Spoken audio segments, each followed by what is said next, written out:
6절 말씀 둘째 줄에 하나님의 은혜를 깨달은 날부터 은혜를 받으면 세 가지 반응이 일어나는 것이 신앙의 원리죠.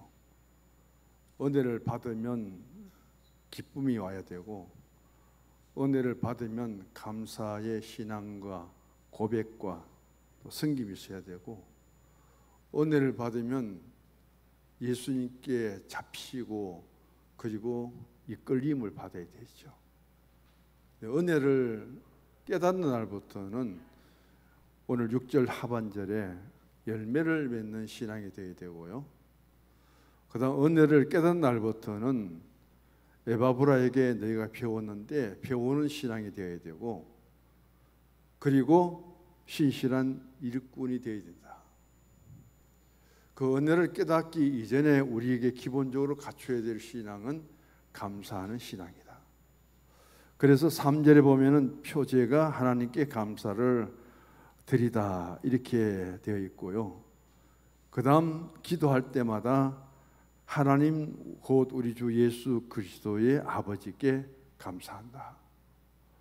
이것은 사도 바울이 고로새 교회 성도들에게 주신 말씀인데, 자기를 위한 기도가 아니라 이 바울은 지금 골로새에 갈 수도 없습니다. 또 바울은 골로새 교회를 세운 적도 없고 감 본 적도 없고 그 성도들을 만난 적도 없습니다. 그런데 바울은 지금 로마 옥중에 갇혀져 있습니다. 그런데 골로새 교회의 소식을 바울은 귀로만 듣게 된 것이죠. 누군가 전해 주었는데 자신이 세우지 못하고 자신이 복음 전하지 못하고 자신이 만나지 못한 이 교회에 대한 참 기쁨의 소식이죠. 로마 옥중에서 듣고는 참고 견딜 수가 없어서 주제를 삼습니다. 골로새 주제는 감사가 주제죠. 그래서 바울은 옥중에서 골로새에 옥중 편지를 써서 보냅니다. 바울은 자신이 지금 골로새 교회에 세운 적도 또 자신이 복음 전한 적도 없지만은 이 골로새 교회 성도와 교회를 위해서 기도할 때마다 바울은 하나님께 감사한다. 앞에 나오는 성경이 빌립보인데 역시 옥중 서신이고 바울이 2차 전도 때 세운 교회입니다. 바울은 똑같이 3절에 말하기를 너희를 생각할 때마다 나는 하나님께 아버지께 감사한다. 생각할 때도 감사가 나오고, 그 다음 여기 기도할 때마다 감사가 나오고, 그것은 자신을 위한 기도가 아니라 중보자의 기도죠. 그런 바울의 사역의 현장을 한번 돌아가서 감옥 속에 자신이 지금 할 수 있는 것은 무엇이겠어요? 죽을 날만 기다리는 재소자의 그런 상황 속에서 바울은 아주 기쁨으로 지금 감사하는 마음으로 편지를 씁니다. 내가 구속된 몸속에 자유롭지는 못할지라도 이 옥중에서라도 내가 세우지 못한 교회일지라도 거기에 편지를 써서 보내는 것이 기쁨이었고, 그 교회 소식을 듣고 가장 감사한 마음으로 기도할 수 있는 것도 바울에게 너무 감사한 일이에요. 1, 2, 3차 전도 여행 복음 전파를 수없이 했던 바울도 감옥 안에서도 자신이 지금 일할 수 있다는 사실이 너무 감사하죠. 너무 좋죠. 그러면서 이 골로새 교회 바울에게 들려진 세 가지 감사의 기도할 때마다 감사할 수 있었던 소식은 첫 번째 2절에 4절에 보면은 예수 안에 있는 너희 믿음이죠. 그 다음 성도에 대한 사랑이죠. 5절에 가면은 하늘에 쌓아둔 소망입니다. 바울은 직접 체험하지 못하고 그들과 만나서 신앙의 확인을 할 수 없지만은 지금 골로새 교회 성도들의 그 예수 안의 믿음, 인 크라이스트라고 하는 지저스, 그 예수 안에서 주어진 그 믿음이 얼마나 확고하다는 사실을 바울이 듣고 있습니다. 그런 바울은 자신의 신앙 전체적인 것을 통해서 이런 교회는 내가 기도해야 되고 이런 성도를 위해서 내가 기도해야 되겠고, 그것도 어떤 마음으로 기도하느냐? 감사하는 마음으로 기도하는 거예요. 야다라는 히브리어로 돌아가면은 감사와 찬송과 예배는 똑같이 해석됩니다. 바울은 어떤 면에서 예배 드릴 때도 이렇게 감사했고, 기도 드릴 때도 감사했고, 그리고 스스로를 생각해 볼 때도 내 복음이 미치지 못하였고 내가 가지 못했는데도 누군가가 나의 복음을 듣고 가서 고로새 교회를 세워준 분이 있구나, 그분에 대해서 너무 또 감사가 넘치죠. 이게 바울의 신앙의 모습입니다. 그리고 바울은 말합니다. 그렇게 많은 사람이 바울의 설교를 들었고 그렇게 많은 사람들이 바울을 따랐지만 그 중에 특별히 누가 은혜를 깨닫는 사람을 통해서 열매가 맺히더라. 복음의 열매가 맺히고 성령의 열매가 맺히고 의의 열매가 맺히고 찬송 입술에 찬송 열매가 맺히더라. 열매 맺는 신앙이 그렇게 좋다는 거예요. 수석절이 지났습니다마는 우리가 마트나 농협이나 어디를 가도 가장 우리 눈에 띄는 것은 과일 상자였죠. 얼마나 더웠습니까? 금년도에 열대야가 40일 지속되는 그런 처음 겪는 그 무더위 속에서 어쩌면 그렇게 탐스러운 열매를 맺고 그것을 극상품으로 포장을 해서 가장 좋은 가격으로 판매하는 그 열매를 거두는 농부의 마음은 어떨까요? 그저께 신동에는 장로님 전화 왔어요. 목사님 걱정입니다. 어느 때보다도 너무너무 가물어서 너무 더워서 물로서는 해결 안 되는 것이 딸기 농사래요. 묘목을 다 심어 놓았는데 지금 딸기 성장 과정을 보면은 예년하고 훨씬 미치지 못한다고. 그 통화를 하고 제가 아이고 기도하겠습니다. 그러면서 시간이 되면 제가 한번 들어가 보려고 합니다. 우리의 모든 순간순간의 삶 속에서 중요한 것은 농부에 있어서는 열매를 보고 자신의 수고와 자신의 힘드는 것들을 잊어버리잖아요. 열매 없는 그 나무를 바라볼 때 예수님도 저주를 하셨잖아요. 믿음의 열매라는 것이 도대체 뭘까? 누가 그 믿음의 열매를 맺을 수 있는가? 바울은 말합니다. 은혜를 깨달을 때부터. 은혜를 깨닫지 못하면 열매가 없다는 것이죠.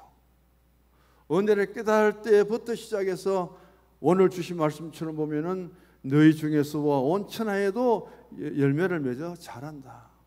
은혜 받고 은혜를 깨닫는 분들에게는 열매는요, 오늘 보고 내려가면 또 다르다 그러잖아요. 오이는 아침에 따다가 저녁에 가도 또 따야 된다고 하죠. 잘 익을 때. 하루 넘겨버리면 너무 커서 다 상품이 되지 못한다고 합니다. 제가 농촌에 목회하면서 그런 걸 많이 봤거든요. 교회 무슨 일정이 있어가지고 아이고 농사하러 늦게 치고 놀러 가지고 갔다 왔는데 그 이튿날 보면은 전부 다 상품이 못 되는 거예요. 그런 모습들을 보면서 오늘 우리에게 주어진 신앙 속에서 나는 은혜를 깨달았습니까? 중요한 것은 깨달은 이후부터가 중요하다는 거예요. 은혜를 받았다는 이야기는 참 많이 쓰잖아요. 뭐 비슷한 말입니다만은 은혜를 받은 것은 수없이 우리가 수용성이기 때문에 가능해요. 그래 은혜를 깨닫는 것은 머리로 깨닫는 게 아니라 마음으로 깨닫어야 되는 거예요. 똑같은 하나님의 말씀이라도 두 가지입니다. 하나는 로고스가 하나는 네마예요.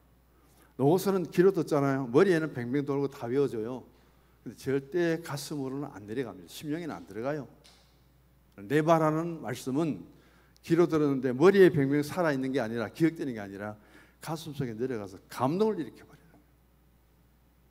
말씀이 변화라는 것은 우리가 네마의 로고스가 아닌 네마의 신앙이 되어서 그 말씀이 내게 던져져서 귀로 들어오는데 머리에 기억이 되는 것보다는 가슴속에 들어가서 감동을 일으키는 그 신앙이 진정한 뜨거운 신앙이고 열심 있는 열정 있는 신앙이 될 수 있다는 거죠.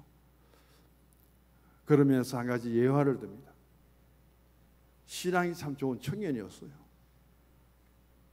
그런데 청년이 신앙만 좋다고 되는 것이 아니라 직장을 잡아야 되잖아요. 그래서 첫 직장을 잡았는데 보험회사였습니다. 미국에서. 그런데 들어가 보니까 실적에 따라서 월급이 나오는 거예요.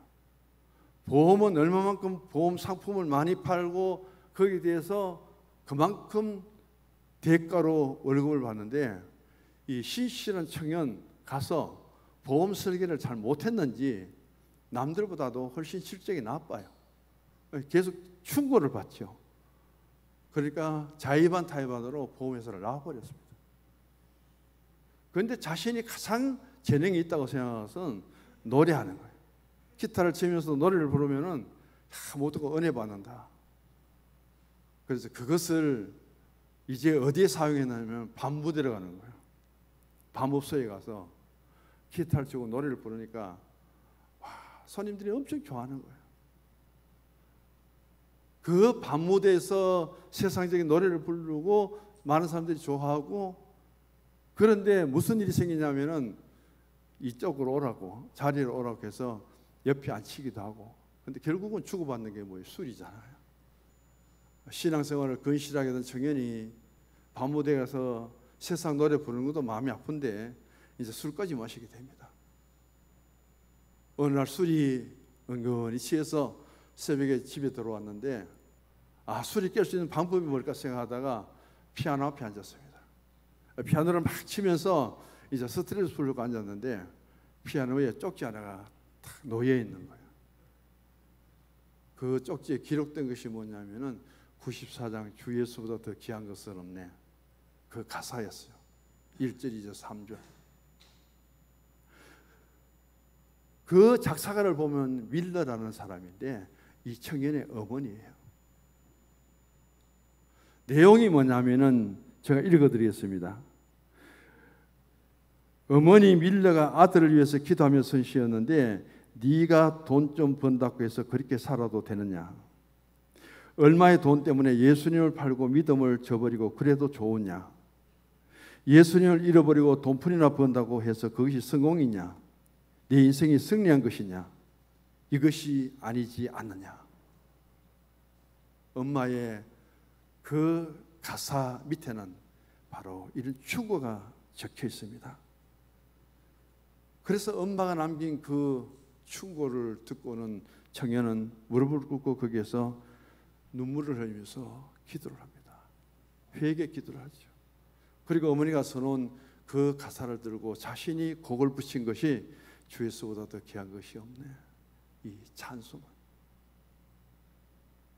그러면서 이 찬송을 가장 먼저 불렀던 데가 어디냐면은 빌리그레함 목사님이 집회를 하면서 이 청년이 밤무대를 떠나고 이제는 새 사람이 되어서 자신의 은사를 통해서 복음성가 가수가 되었다. 복음성가로 하여금 많은 곳에 찬양을 통해서 은혜를 끼치다는 소식을 빌리그레함 목사님이 듣고 빌리그레함 목사님 목회 그리고 그 집회에 빠짐없이 이 청년은 참석합니다.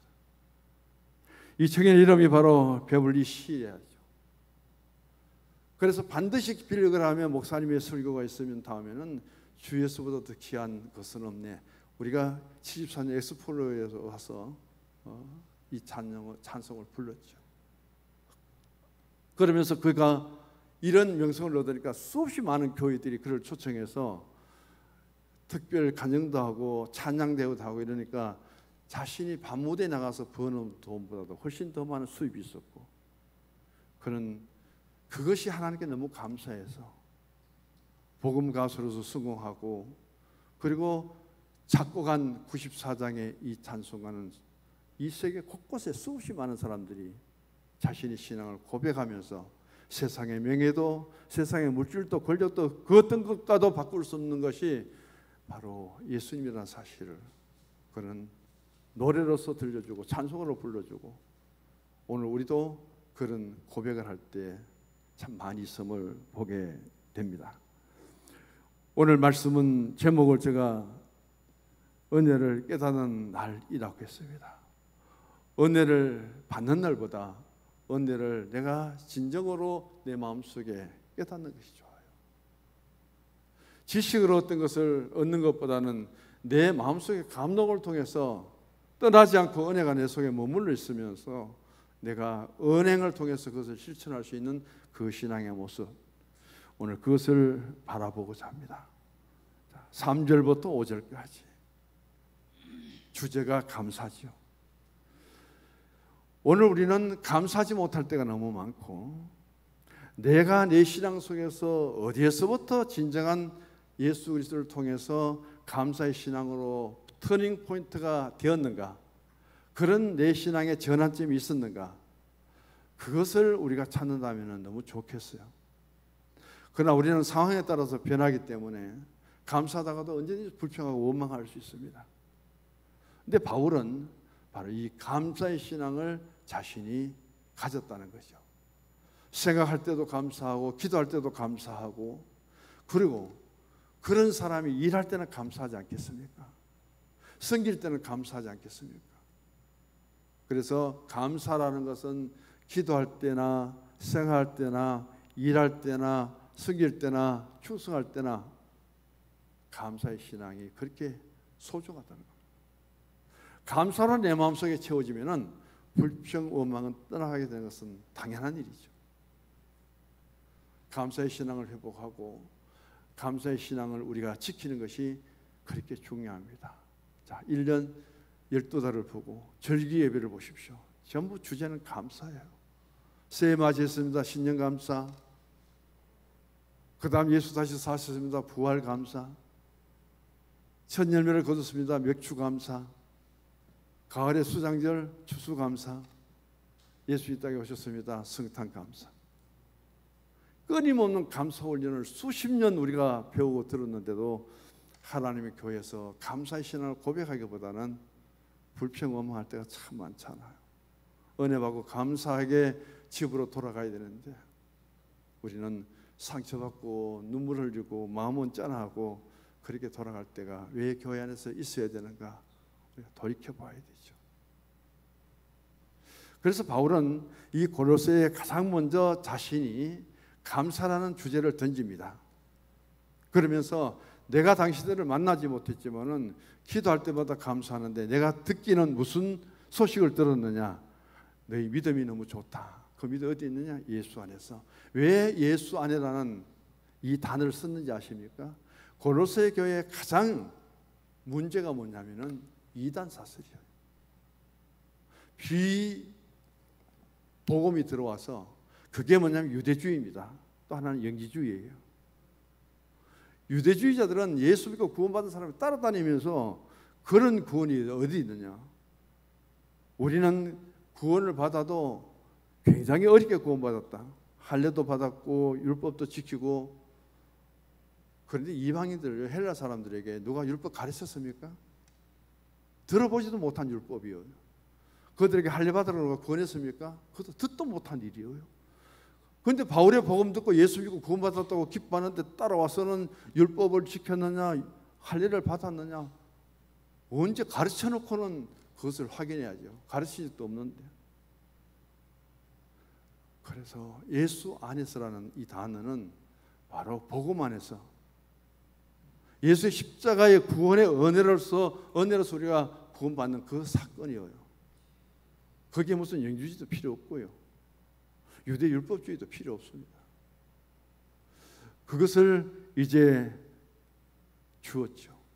율법 안에서 그 다음에 행함을 통해서 의롭게 되고, 율법 안에서 그 다음 할례를 받고, 예수 안에 있는 것 아니에요. 그것을 먼저 말씀하고 그 다음 성도에 대한 사랑입니다. 여기서는 대인관계예요. 우리는 언제나 상대적인 관계 속에 있습니다. 여기 구체적으로 여기 나오는 성도에 대한 사랑을요, 이렇게 해석해 놨더라고요. 저의 어떤 애들 잔치에 유병대장님 참석했다면은 저는 꼼짝하지 말고 병대장님 큰일 있을 때는 가라는 거예요. 초상을 당해서 제가 권병원장님 와서 문안했다면은 권장님 집에 초상이 있으면 무조건 가라는 거예요. 이 상대적인 관계를 깨뜨리지 말라는 겁니다. 사랑은 일방적인 것이 돼서는 안 된다는 거예요. 바로 갖고 받았다면 줄 수 있는, 또 받았다면 반드시 갚을 수 있는 그런 기본적인 자세에 갖춰져 있어라. 그게 기본적인 그리스도 안에서 상대적인 사랑이다.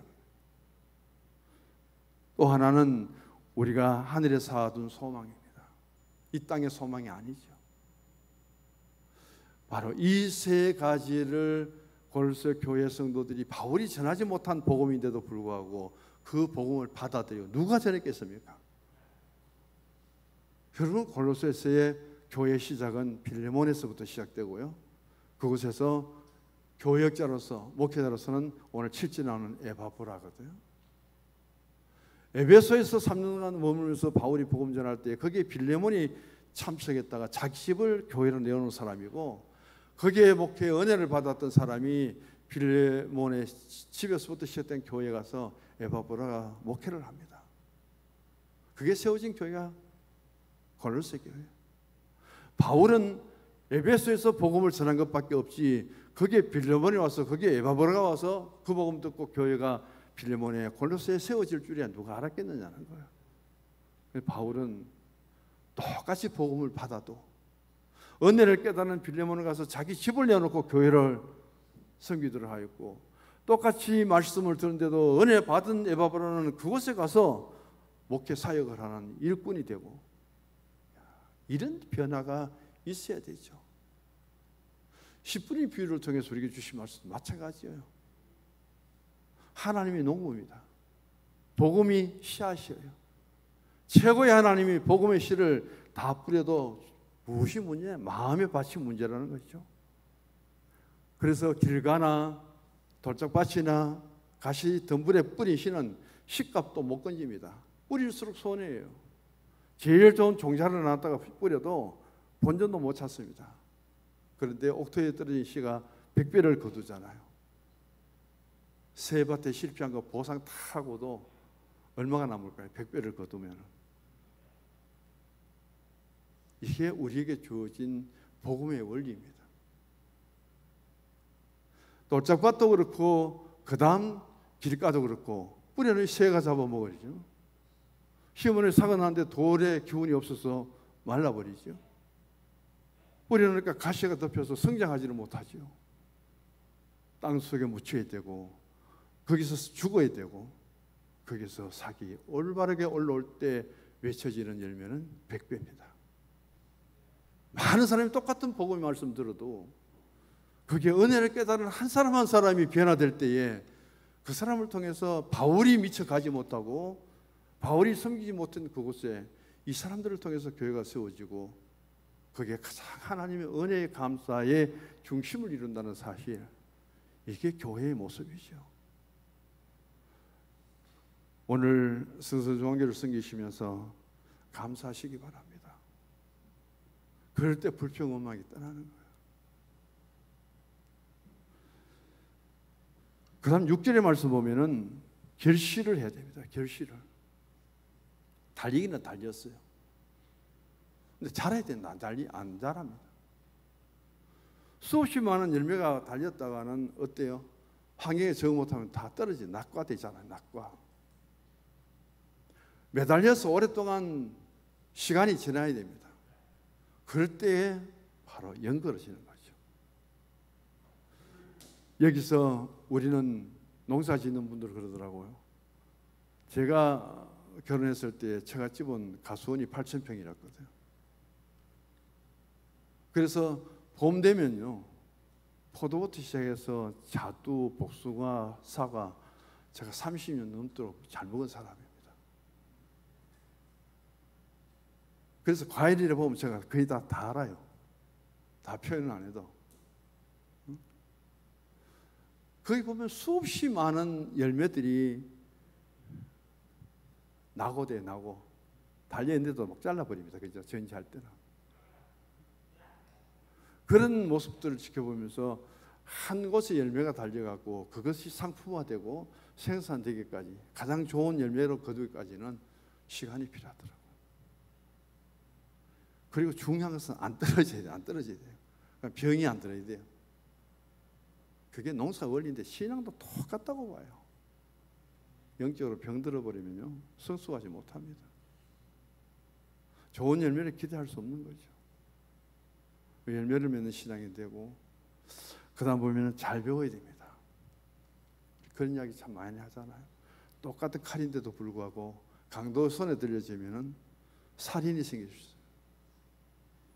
그걸 어머니 손에 들리면 얼마나 반찬할 때마다 칼을 많이 사용합니까? 횟집에서 그 칼 하나를 통해서 회를 뜨는데 얼마나 잘 뜹니까? 똑같은 것이면 용도에 따라서 누구 손에 들렸느냐에 따라 다르다는 것처럼 우리 신앙도 똑같다고 봅니다. 잘 배워야 되죠.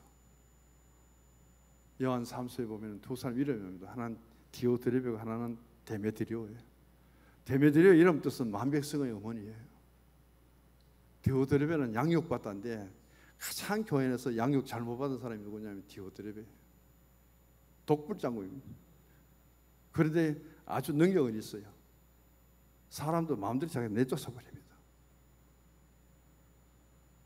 그래서 교회 안에 만백성의 어머니 같으면 모든 것을 포용하고 듣고 용서하고 사랑으로 나가죠. 양육을 잘 받았다면 디오드레베가 참 좋은 성도가 되어 있는데 양육을 잘못 받다 보니까 지 마음에 안 들면 다 사도 요한이 순례 전도자를 보내도 나는 안 받아 가고 그 디오드레베가 받지 않습니다. 그런데 순례자가 오는 데 와서 대접하고 그리고 예비를 주면 그 사람이 디오드레베인데 쫓겨나 버려. 그게 견디지 못하고. 그래서 요한이 말합니다. 내가 아무리 생각해 봐도 디오드레베는 하나님을 만날 수 없다. 천국 못 간다는 말이죠. 무서운 말씀을 하고 있어요. 교회에 우리가 교육입니다. 교회 교육도 잘 받으시고 신앙 교육도 잘 받으시고 이런 공동체가 다시 한번 성서 정확히 회복되어서 더 좋아지고 더 변화되고 그런 교회의 위상을 그려보면서 우리가 다시 한번 주님 앞에 설 수 있기를 부탁드립니다. 기도하겠습니다. 하나님 아버지,